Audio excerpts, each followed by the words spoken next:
যারা দায়িত্ব পেয়েছেন, এই সরকার যাদেরকে দায়িত্ব দিয়েছে, তাদের মধ্যেই অনেকে যখন বলেন যে নতুন দল তৈরি করতে হবে, তখন বিস্মিত না হয়ে পড়া যায় না। এই এখতিয়ার ওনাকে কে দিয়েছে?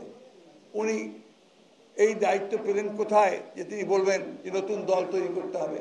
তাহলে আমরা কি করে জনগণ ভাববে যে এরা নিরপেক্ষভাবে কাজ করছে?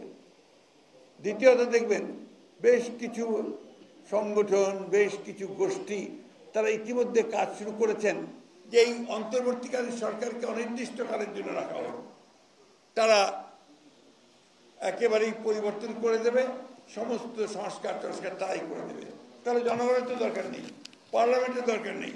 আপনি দেখুন, আজকে আমি পত্রিকার নাম বলছি না, একটি পত্রিকায় দিয়েছে একটা জরিপের বরাত দিয়ে।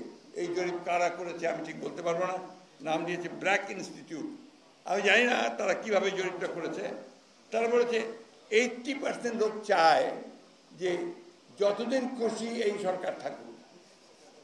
এটা আমি জানি না তারা এই কথাগুলো কোত্থেকে পেল, কীভাবে পেল, কিন্তু জনগণ এটা কোনোদিনই মেনে নেবে না।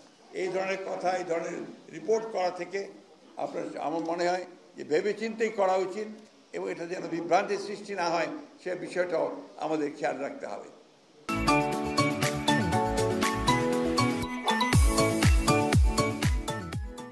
আমি যেটা বিশ্বাস করি, আমার দল যেটা বিশ্বাস করে, সেটা হচ্ছে যে এই ধরনের মেজর প্রবলেমগুলো, অর্থাৎ পরিবর্তনগুলো, মৌলিক যে পরিবর্তন আসবে, সেই পরিবর্তনগুলো বা অ্যামেন্ডমেন্ট যেটাই বলি না আমরা, সেটা কখনোই জনগণের মতামত ছাড়া সম্ভব নয়, এবং তার জন্য একমাত্র জায়গা হচ্ছে পার্লামেন্ট। সুতরাং পার্লামেন্ট নির্বাচন করতে হবে, এবং সেটা যেন একেবারে অত্যন্ত অবাধ সুষ্ঠুভাবে হয়, সেই জন্য আমরা বলেছি যে একটা নিরপেক্ষ সরকারের অধীনে সেই নির্বাচন হতে হবে, এবং নিরপেক্ষ অবাধ নির্বাচন হতে হবে। এখন নিরপেক্ষ সরকার আছে, আমরা ভেঙে দেওয়া হয়েছে নির্বাচন কমিশন।